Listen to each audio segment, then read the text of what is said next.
আল্লাহর ন্যায় বিচার পর্ব 6। সেটা হলো যে আল্লাহ যে অণুর থেকেও কম, অণুর থেকেও ছোট হলো পরমাণু, পরমাণুর থেকেও ছোট পার্টিকেল আছে, যেটা আমি ইতিপূর্বে বলেছি।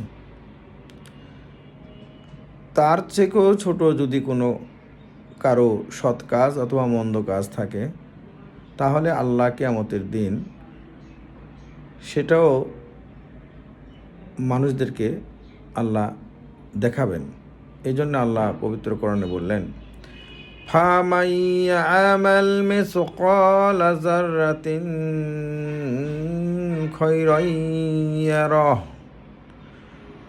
وَمَن يَعْمَلْ مِثْقَالَ ذَرَّةٍ شَرًّا يَرَهُ. Whoever does in atom's weight good will see it. যে অনুপরিমাণ ভালো কাজ করবে সে তা দেখতে পাবে,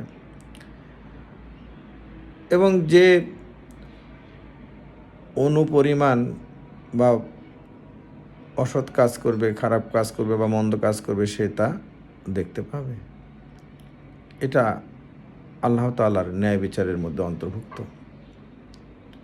সুতরাং আল্লাহ আমাদেরকে ন্যায় বিচার করা এবং সত্যতার ওপর থাকা, সত্য বিশ্বাসের উপর থাকা